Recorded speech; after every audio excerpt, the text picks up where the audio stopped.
That's great. Thanks, Betty, for the intro. So hi, everyone. I'm Harry Mamaski. I'm the faculty director of the MSFE program. And let me just pass the floor for a sec to Melina so she can say hi as well, and then I'll chat a little bit more with you guys. So Melina, do you want to just say a quick hi? Great, thank you. Good morning or good afternoon or good evening, everyone, depending on where you are joining us. We're very excited to have this admission session with you. We really enjoy interacting with prospective admits and students. I deal a lot with the student life and career aspects of the program. So if you have questions about those two areas, I'd be happy to take them at the end. And I'll turn it back to Professor Mamaski. Don't be shy, keep your screen on. We really like to see you even if you're eating breakfast or dinner, it's not a problem. And please join us for about our 30-minute presentation with then approximately 20 minutes Q&A afterwards. Okay, great. Thanks, Melina. So, all right. So why don't we go to the next slide? We've done our intros, and let's talk a little bit about why you may want to get an MSFE degree. So um, I should start this by saying actually that an MSFE is not like a backdoor MBA degree. So it's quite a different degree. I mean, it's taught at Columbia Business School. It's taught by um, the same faculty in the same classrooms, but it's actually quite a different degree. So, if you think this is a way of like sort of getting into MBA courses, that's really not the right path for you in all likelihood. So what the MSFE degree is trying to do is kind of admit that finance has become a very, very quantitative field. And the kind of training you need to succeed in many finance jobs now is just, very, very quantitative. So whether you want to do things like investing or market making or risk management or advising clients or even helping clients do financial planning. All of these areas have really been transformed by quantitative tools. There are still parts of finance that have not been transformed by quant tools as much. Things like some parts of credit markets, private equity, private credit, some stuff in real estate. But even there, all of those areas are embracing quantitative tools. And our program was really designed to teach you those tools that you are going to need to succeed in a quantitative finance role. So the question is then, what kind of tools do you need to have? You need to be able to do coding, computer programming. You need to know statistics and econometrics, which is statistics applied to economics. You need to know machine learning and AI, which frankly are also just statistical techniques for better understanding data. Some examples of statistical techniques you might want to learn are things like natural language processing or just things in general having to do with data science. So you learn all of that. But as importantly as learning some of the tools is also learning finance, because ultimately the way you're going to differentiate yourself from people who are coming into the job market from computer science majors or math or stats is that you're going to bring technical skills on par with those candidates, but you're going to bring a lot of finance knowledge. And we've heard from many employers over the years that what really distinguishes our candidates when they're in the job market is that they have the technical skills and they have the know-how to do all the fancy stuff with computing and data analysis and machine learning, but they also understand finance. They understand how prices are formed in markets. They understand how the trading process works, what the economics are of asset allocation, and so on. And so that's really what our program has been designed to do. It's supposed to teach you the quantitative tools that you may be getting in degrees that come from the natural sciences or computer science, but also combine that with knowledge of economics and finance and kind of be at the intersection of those two areas. So if we could go to the next slide, please. So the degree is heavily quantitative, as I mentioned. You end up taking courses from PhD level courses at the business school. Some MBA courses are very relevant as well, and you also have access to courses in the entire university, and so there's many amazing courses from the engineering, computer science, stats, math departments, but also from places like the law school, SIPA, which is our School of International Public Affairs, and many other parts of the university that you can sort of help to round out your curriculum. Um, the the thing I want to mention about the program is it's heavily quantitative and very analytical. So um, if you're entering it, just because you want to get like a great job at, I don't know, some hedge fund or some investment firm, but you hate doing the actual stuff that the program requires, it's going to make for a very bad experience. You're not going to enjoy yourself. So, this program is a good fit for people who like the process. And the process that the program entails is a lot of math courses, or, if not pure math, like courses that use a lot of math, a lot of derivations of formulas, a lot of programming, a lot of working with data. And it's true you're applying these things to finance, but you have to enjoy that kind of thinking. If you hate doing that sort of stuff, but you want to get a job in the financial world, this program is probably not the best pathway to do it, because there's other ways you can get jobs in finance other than this program. So again, I just want to emphasize that it's a very quantitative program. It's very demanding. It's very analytically challenging. And it's a good fit for people who like doing that sort of thing, which our students like doing. In terms of the program size, um, we have in the past, our entering student cohort was probably in the, I don't know, low to mid 20 range. Last year, our admitted class was in the high 40s. And the reason we did that was, one, because we had just extremely strong applicants. We had a very strong applicant pool. So we didn't lower our admission standards one iota. It was just a lot of demand for the degree from applicants. And the other thing that we're seeing, and we'll talk more about this as we go along, is we're seeing a lot of demand from employers. So people want to hire our graduates, and so building those relationships that we have with employers, and having the demand from students for the degree. I mean, those two things together have allowed us to grow our class size. So the entering class this year, we're thinking, is going to be roughly in that, like, high 40s to low 50s range. Okay, so if we can go to the next slide, please. So in terms of applicants, I would say, 40%, maybe 40 to 50% of our applicants come from the sciences, from engineering, computer science, math, and about the remainder, which is the slight majority of our students, have finance or econ backgrounds. In terms of what you must know and what is a nice to have, you must have the following bits of experience. You have to have strong coding experience, and we'd like to see coursework where we can sort of accept the possibility that you are a self-taught programmer, but we still want to see a lot of courses where you actually had formal coding training, even if the courses don't have the word programming in their title. You need to have multivariable calculus, so that is a must-have, because you're going to be thrown into courses in your first semester, which are going to be very mathematically challenging, and you need to have linear algebra. So those are, must-haves.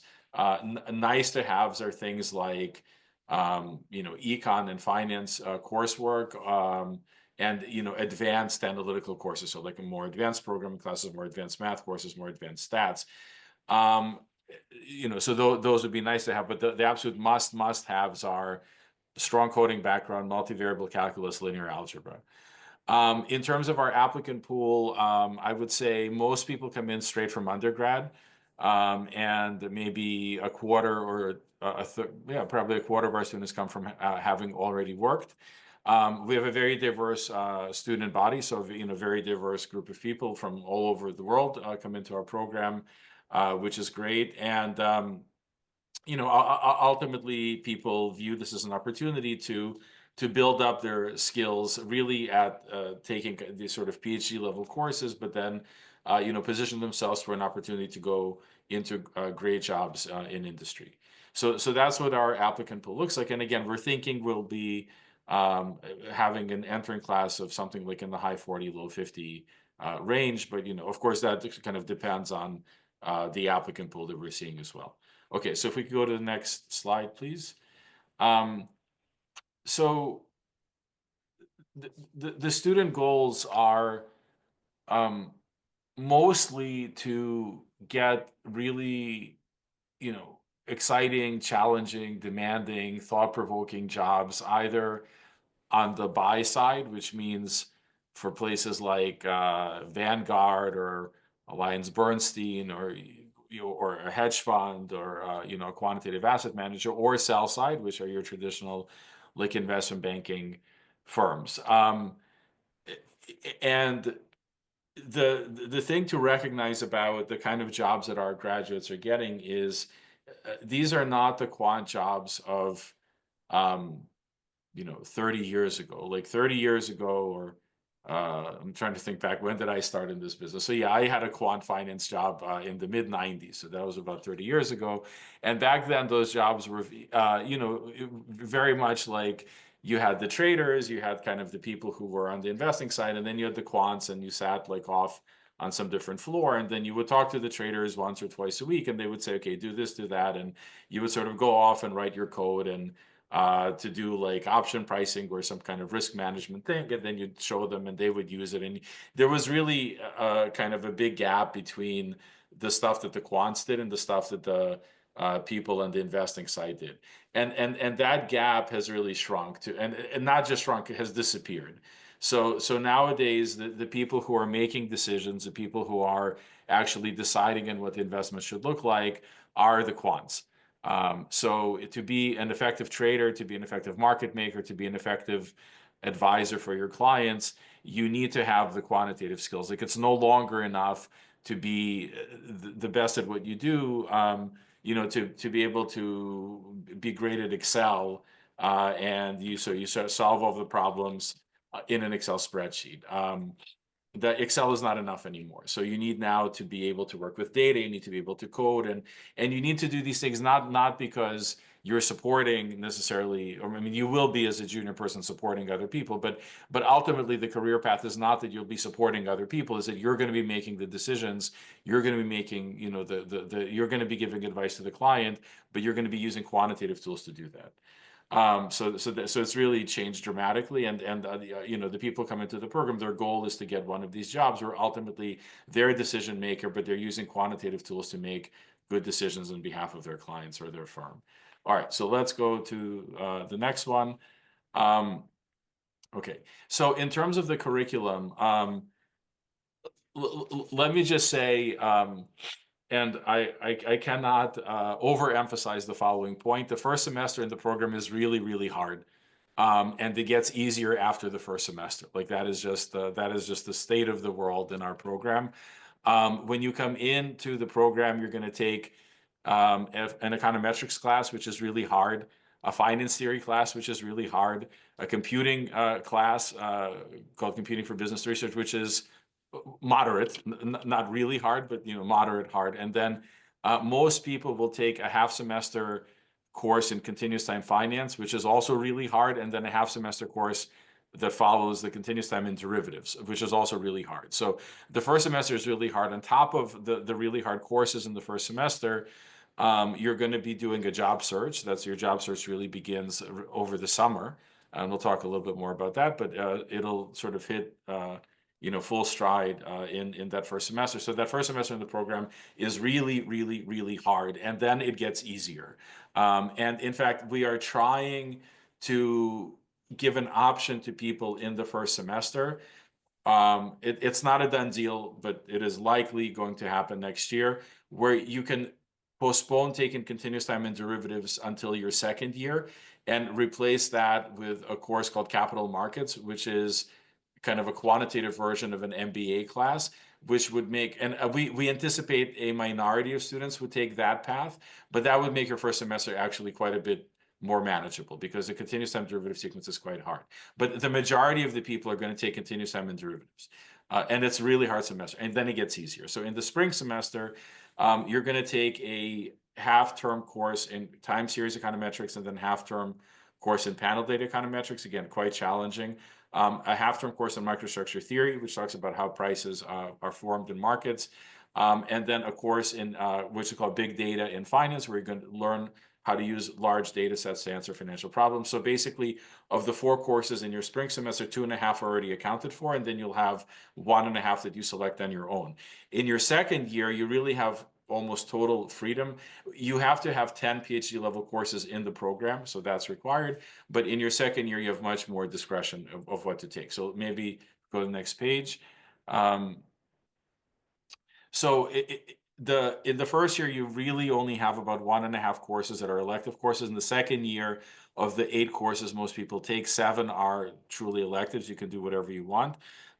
There is a requirement um, for 10 PhD level courses. So you have to satisfy. You'll basically end up taking 6.5 of those in your first year, and then one of those is going to be the master's thesis, which is a formal course you take in the spring of your second year. And then you have to take a few more PhD level courses. And then, there's a great list of courses. I won't go through all of them that you have access to, both at the business school and at the university more broadly.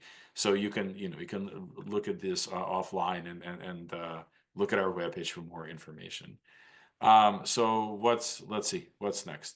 Okay, so at this point, I gave you obviously, uh, too fast and not enough time to cover everything, but a little bit of an overview of what your coursework and will look like in the program, of what your um, what the expectations are. Again, very rigorous, very analytically demanding, coding demanding program that's going to put people into quantitative finance jobs with the ultimate goal of becoming a decision maker who uses quantitative tools in order to advise clients and make better decisions. So let me at this point hand it off to Melina, who will talk about some of the other aspects of your life in the program. Excellent. So I want to emphasize in this segment of the presentation that during the 2 years you spend at Columbia Business School, you're not only focusing on an academic journey, you're focusing on yourself, your professional development, which really means your personal development, transitioning from the mindset of a student to the mindset of a professional. And so one of the great distinguishing features of the MSFE sitting in a business school is that you have access to the mindset and the culture of a larger business ecosystem. And this is really important to consider in that you have a team behind you who is going to help you maximize New York City. So we have, obviously, when you're sitting up at campus, you feel kind of immersed in this academic experience, but you're 20 minutes from Midtown, you're 30 minutes, 35 minutes from downtown. And New York City is still the financial center globally. And so you have access to people, professionals, and also firm presentations that are literally in your backyard. And this really matters because if you think about how you get a job, you have to train, which we give you the resources to do so through our Career Management Center and through myself and Professor Mamaysky and our other supporting members. But you have to learn your story, your value proposition, how to articulate it, but then match it with the networking and match it with the access to the most prestigious financial services firms in the world. And so New York City gives you that access, which is unbelievable. I've spent, since my undergrad, I moved from the West Coast out to New York City for working in finance. This was where I wanted to go to start my career. I can tell you that you are training with the top academics here at Columbia Business School in the specialized master's programs, but you're also training alongside of early professionals who are at the top of the competition. So you have networking opportunities with the whole financial services sector, from the buy side to the sell side. So we talk about banks, asset managers, hedge funds, consulting firms, which have large economic consulting practices, data analysis practices, et cetera. The private equity world and venture capital is also very prominent in New York City. So this is exciting because your professional development will take place in terms of education outside of the classroom. And I encourage everyone to think about their 2 years and how they're going to spend their time. I encourage everyone to think about this is the most unique time in your life to take on a personal like and professional development journey. So we just launched, in this vein, we just launched a new 1-year program, and it's part of your curriculum when you start as a first-year MSFE student. It's actually combining the other 2 master's programs as well, the MS in Accounting and Fundamental Analysis and the MS in Marketing Science students. So you sit together across the 3 programs as one big cohort, and we give you access to 13 required professional development modules. And you're in the classroom doing them. You are working with professionals in our Career Management Center, professionals who are coming in from outside firms, professionals and academics in the business school who are teaching you everything from the art of networking to actually how to structure and quantify a job search, how to write follow-up emails, intro emails, how to promote yourself, how the actual behavioral interview process goes, what the questions are, how to prep, how to craft storytelling, how to craft effective answers, and then also give you access to resources to train you for the quantitative side of the interview process. Just last fall, I want to highlight that we had 25 employer presentations on campus. And when I say on campus, I mean physically here in a classroom or an event space at the business school, or virtually where we set up a Zoom session just for the MSFE students. But we had so many presentations dedicated to meeting the future of the MSFE students who really are the future of finance leadership. And this is something that is differentiated from a lot of other master's programs where you might speak with alumni, you might have access to training and networking, but the fact that firms want to come and meet with you on campus and either they come down from Boston, fly from Chicago, or just come up from Midtown Manhattan, this is something that you will treasure when you're here because it is, it's not just an education, but it is your ability to actually get to know individuals from these firms. I will continue to move forward here. I do want to say that we have a partnership with the Society of Quantitative Analysts in New York, which is the premier quantitative society that promotes, that actually organizes research conferences, professional conferences, seminars, job training. And it's a unique partnership that we have with the SQA so that you have access to things going on in New York City outside of the 4 walls of Columbia. I mentioned that we've had a very successful year of recruiting presentations by top employers. You can see here on this slide, the sample hiring roles when Professor Mamaysky mentioned the aspirations that you may have in going and entering into the financial services industry through a quantitative angle. You can see that the range of roles is broad. And the larger our class size, the more we're seeing students interested in a dispersion of financial services roles that might be more pure quantitative research or quant trading, but we're also seeing people who want to go into data science, economic consulting, global market strategists, those who recruit and tend to go back to Asia. If they're coming from China or Singapore, there's a very strong recruiting pipeline into the large global investment banks in the global markets divisions of those banks, which is a really interesting pipeline and path to pursue as well. So these roles are not only at firms that have presence in the US, but if you think about JP Morgan, Citi, Ernst & Young, PIMCO, Moody's, almost every single one of these names that are just examples of firms that are recruiting our students and hiring our students are global firms. So this is exciting. Global mobility is really important when you think about launching your career in finance. Let me just move my Zoom screen over. Okay. So this is, again, just a list of these specific firms that I worked with our Career Management Center to bring on campus and meet with the MSFE students. So I also want to mention that alumni and people very close to the MSFE program and the MBA program are often our immediate or first degree connections into these firms. So when we have BlackRock or Baalbek Capital or Goldman, for example, we have alumni from the MSFE or the MBA who are reaching out to us saying, I want to hire MSFE students. How can I meet with them? And so the genesis of a lot of the pairing and networking ability that we have to bring to you is through the strength of our alumni relationships and the vast network of our alumni who are a lot in New York City, but all over the world. Let me continue.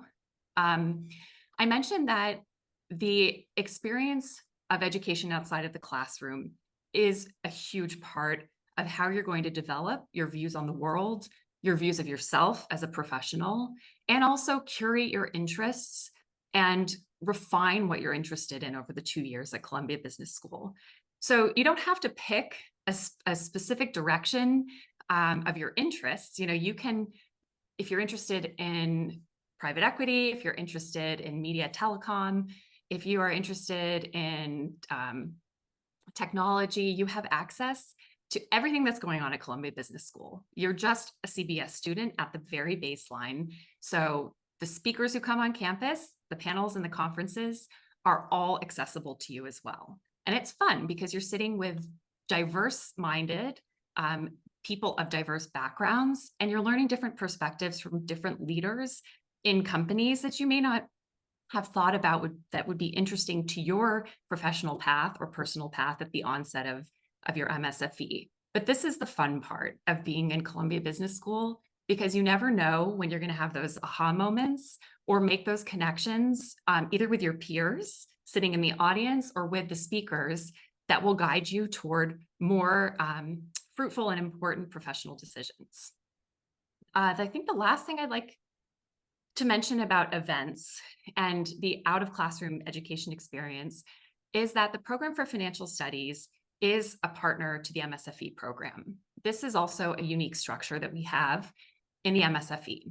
The PFS, sorry for all the acronyms, but I'll just say the PFS, the Program for Financial Studies, is it's kind of like a mini think tank that sits within the business school, and we connect practitioners from financial services, from quant finance, with students and faculty and alumni who are all interested in the discipline of quantitative finance. So think about this kind of like as an umbrella to the academic degree that you're pursuing.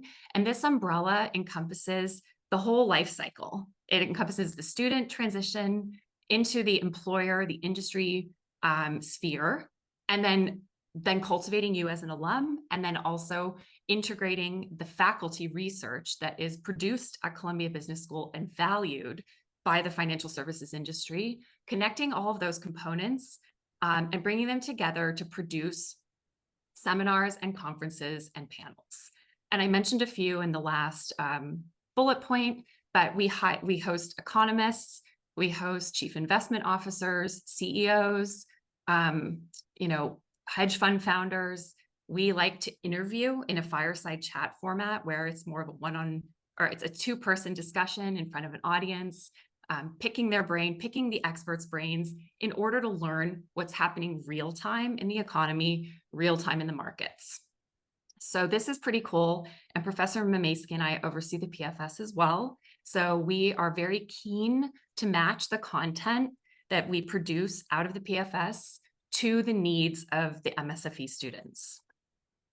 Again, just in summary, I mentioned a lot of the resources that are provided for you when you enter the business school, but it's vast. I mean, you get as much out as you put in. I mean, it's a cliche, but it's really true. We will develop you as a professional through one-on-one career coaching, our MS Professional Development Program, and then the Career Management Center, which is a huge machine through which employers come into the business school. You meet, you curate interest, resumes, interviews, applications, and then you go and have meetings with CMC advisors, you have coaching, you have seminars, and hopefully you come out of your 2 years thinking that, okay, not only did I learn academics, but I learned actually what the career world looks like in financial services. The board members of the Program for Financial Studies We have an advisory board, act as mentors to the MSFE students. This is, again, something unique and differentiated, whereby you have access to senior industry leaders who are dedicated to helping you make referrals and introductions for you, but also help you understand where your interests lie in the pretty broad financial services industry. The student clubs are fantastic. There are about 100 of them at Columbia Business School. These range and integrate MBA and master's students. And then we have centers and programs. Program for Financial Studies is one of them, but these aggregate more specific industry sectors like real estate, value investing, private equity, sustainable and social enterprise, et cetera. So these become a pretty active part of producing events that you will attend at Columbia Business School. And I did mention our alumni network, which is 52,000 plus alumni globally. We have alumni clubs in many different cities all over the world that enjoy their own network once you graduate and go to living in a city. Once you are, embedded there, you can also be part of the alumni network that is representative of that city. And that is, again, an extension of the business school, an extension of the network and the resources, and it's pretty cool. So I don't need to actually go through all of this because I think I covered it. Needless to say, New York City is vibrant outside of finance. We covered a lot of the financial services industry highlights, but you have a cultural hub here.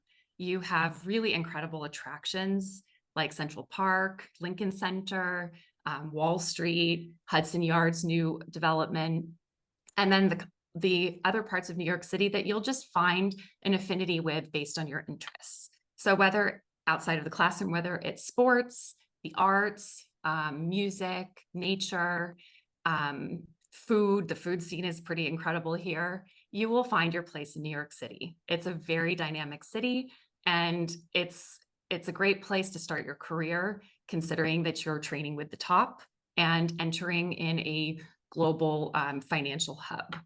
So with that, I think I'll just pass it back to Professor Mamaysky and to Betty from our admissions team to talk about the next segment of the presentation. Okay, thanks, Melina. So before I take questions, and there was already a question I wanted to address about like PhD prospects, but let me defer on that for 1 minute.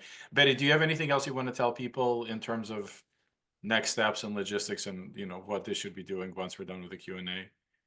No, just a reminder that deadline is next Thursday. And yeah, please feel free to drop into the next 5 virtual Zoom office hours if you have any questions. We're happy to help you.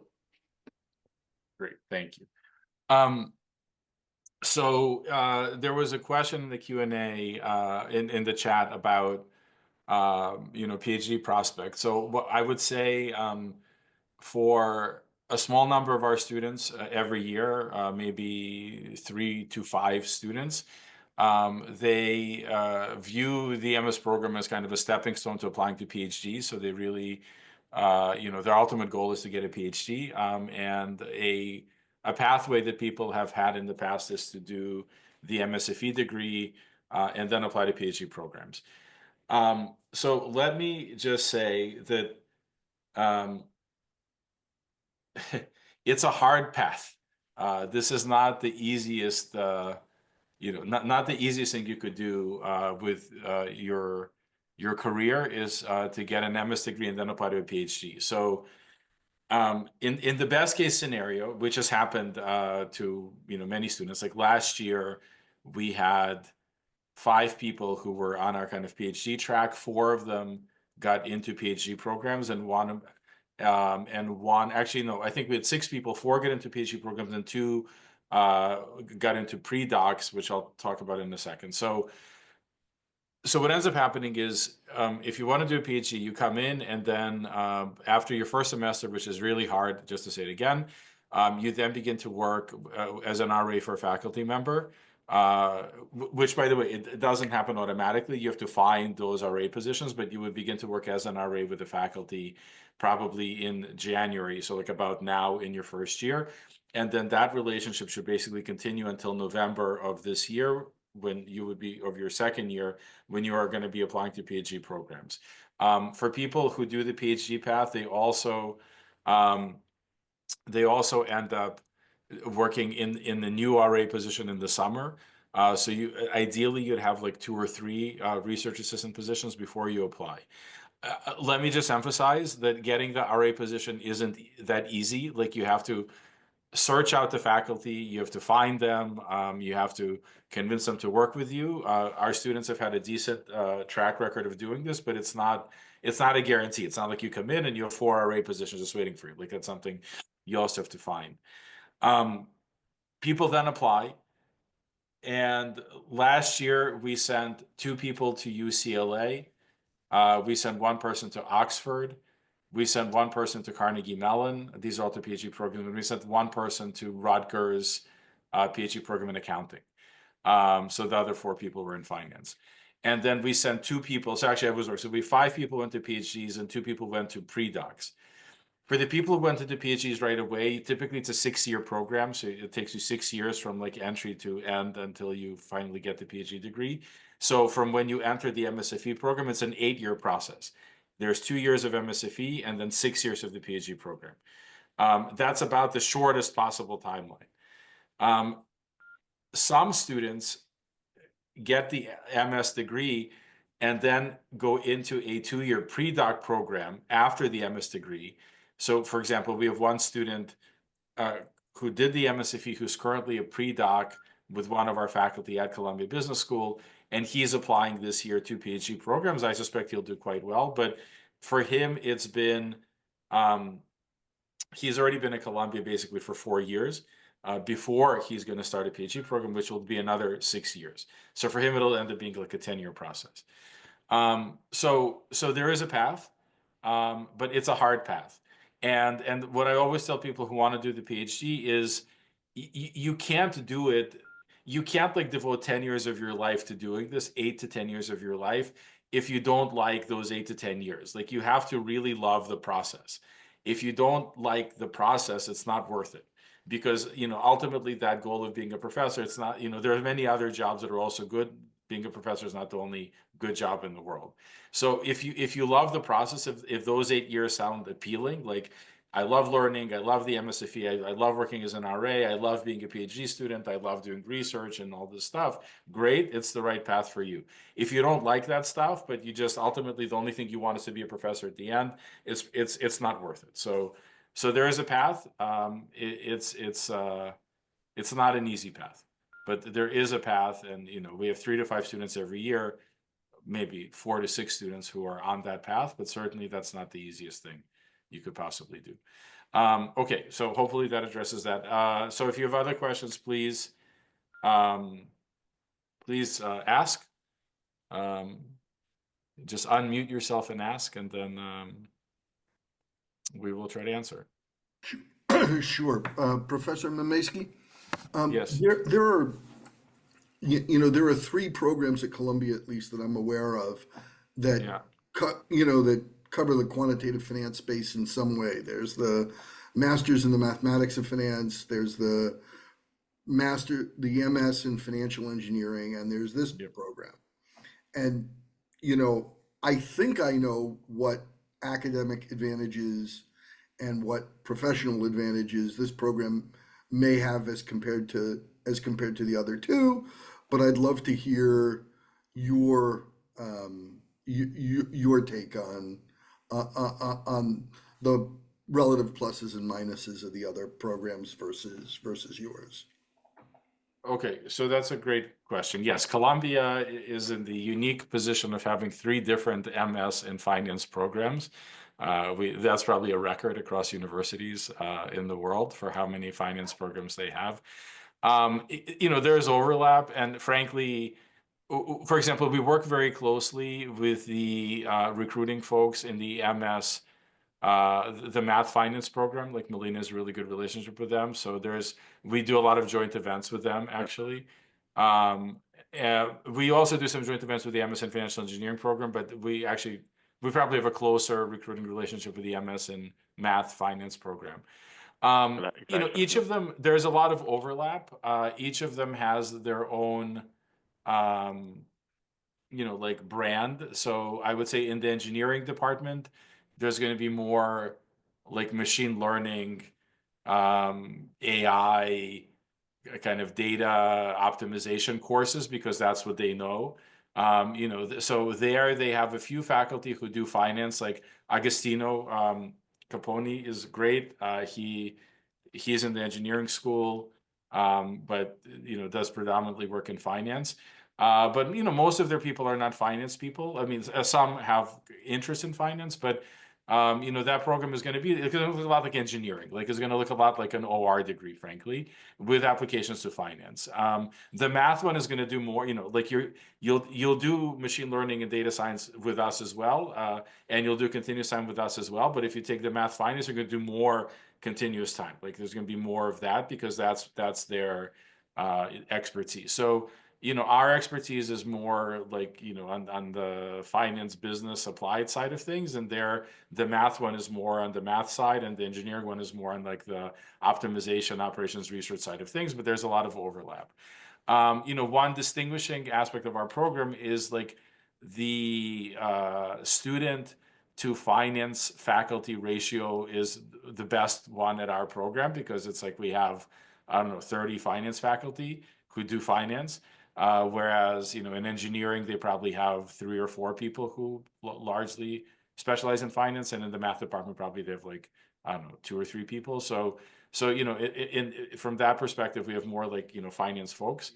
But, all of that being said, and yeah, the other thing in terms of getting into PhD programs, I think we would be the one that has a more established pathway from MS to finance PhD programs. Like I would probably think that would be us, although there's certainly I'm sure, I don't know the statistics, but they probably send people to PhD programs as well. So look, all 3 are good. Each one shades a little bit differently in terms of its brand and emphasis.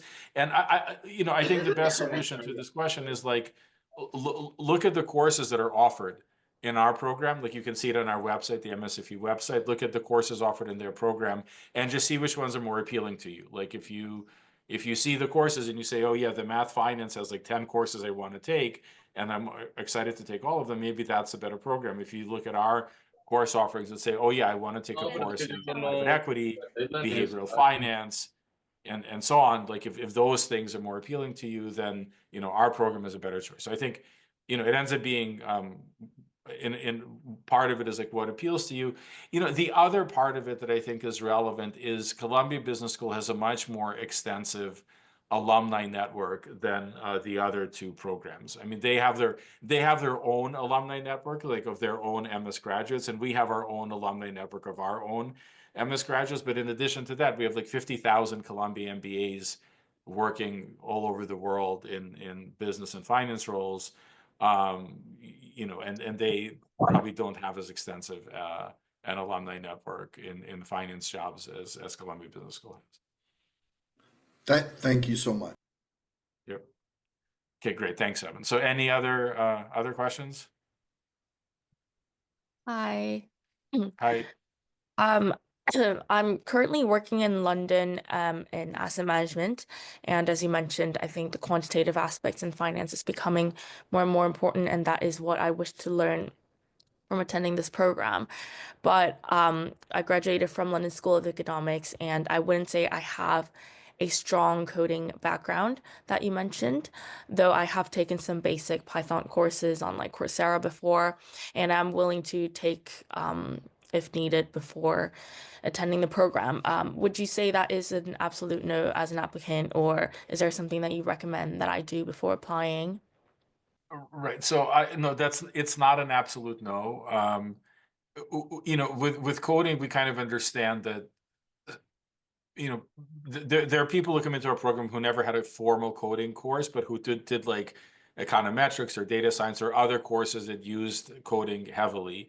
So what I would say, you should do in this case is in your essay, in your application, just highlight, like say, look, you may not see a formal coding course on my transcript, but I took these Coursera courses, and here are the courses that you will see on my transcript that were very coding intensive.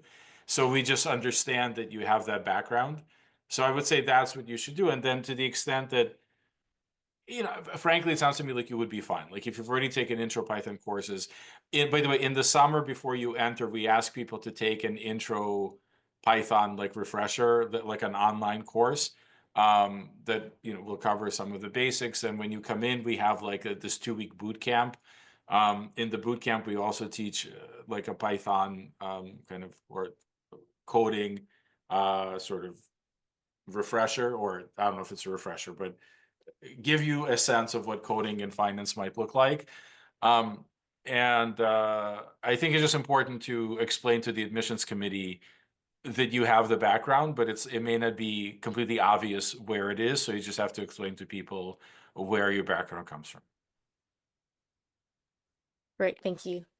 Sure. And a good place to do that, if you want to feel like, anything that is not clear in your application, please feel free to use the optional essay to do any explanation that you like. Yep.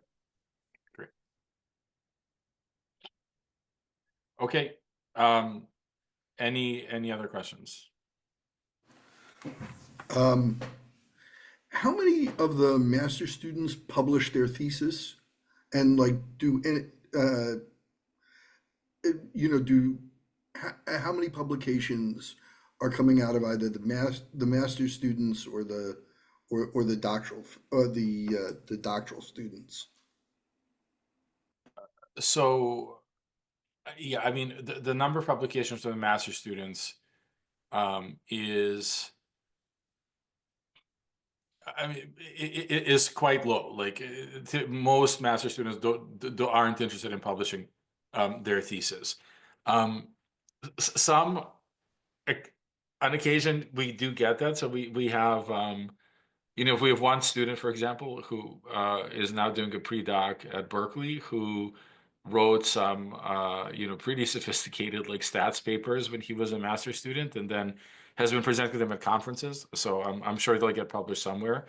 Mostly, we don't see MS students publishing their thesis. I think the way it would ultimately get published, in the occasional time that it does, would be when an MS thesis goes on to do a PhD, and then uses something that they were, thinking about as an MS student to then write a paper as a PhD student.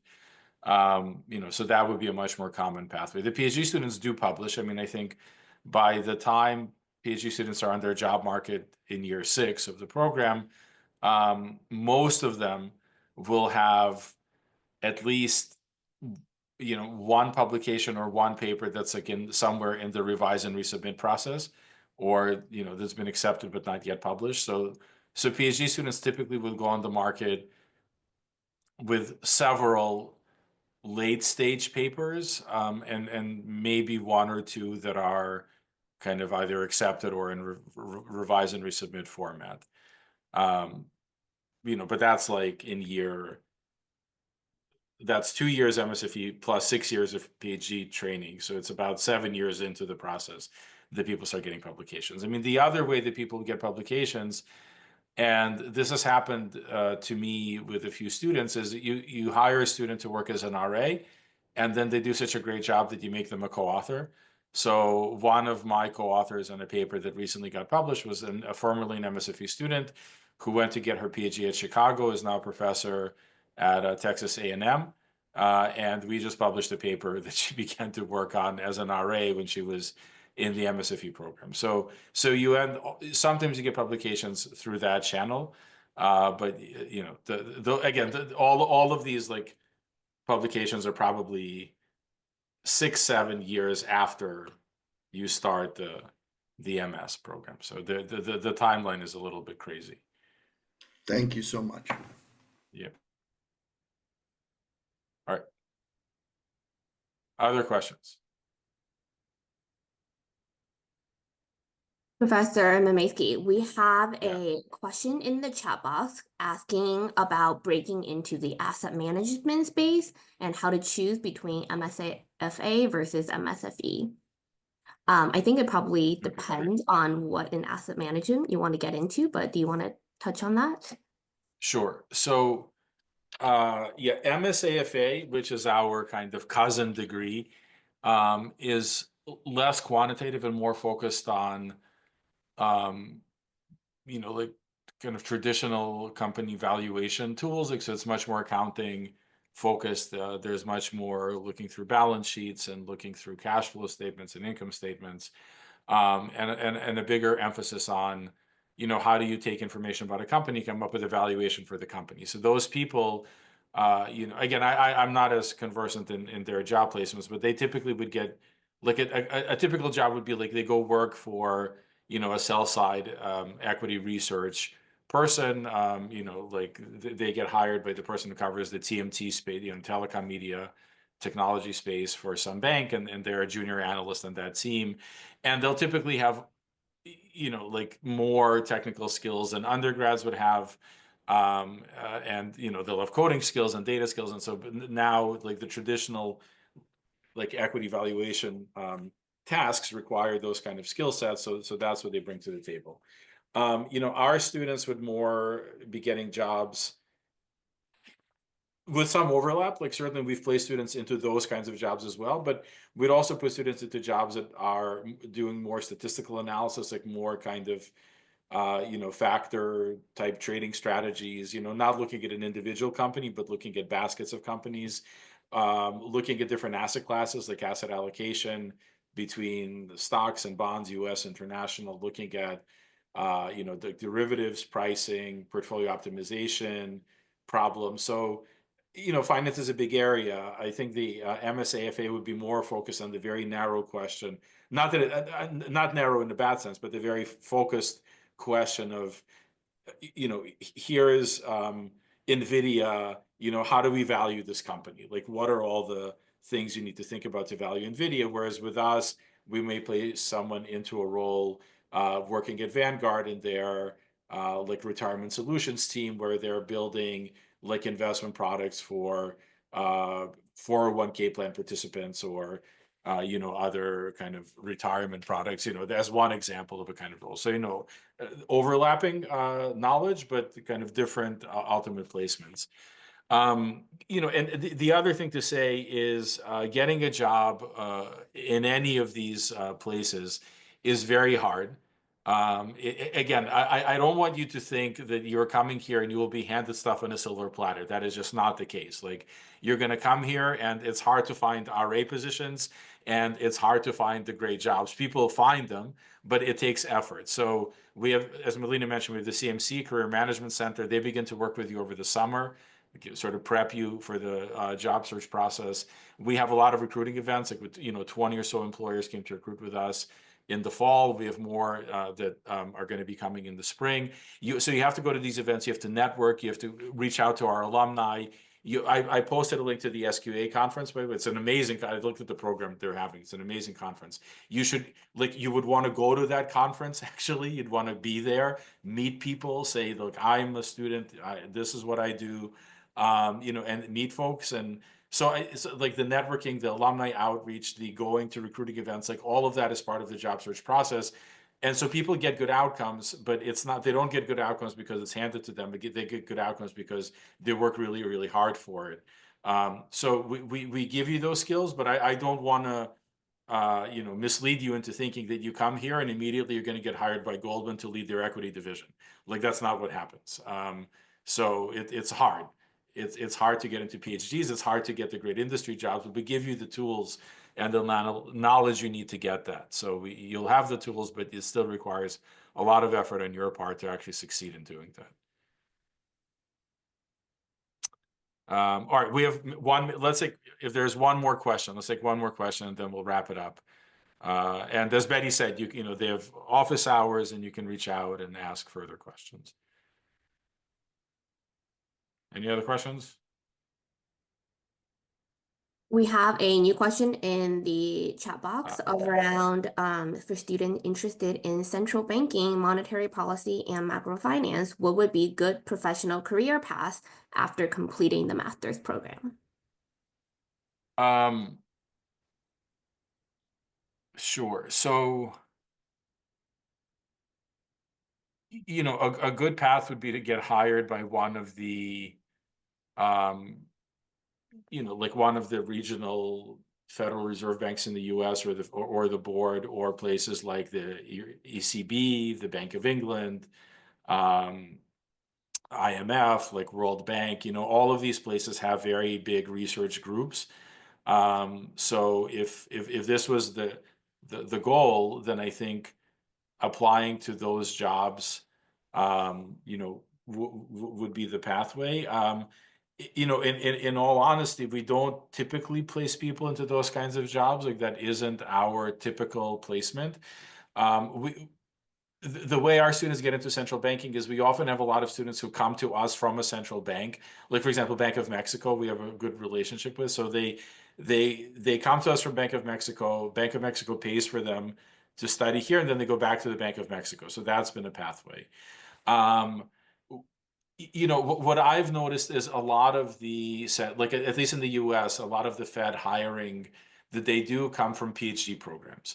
So we've sent multiple PhD students into you know, different Federal Reserve banks. So that there is a pathway there.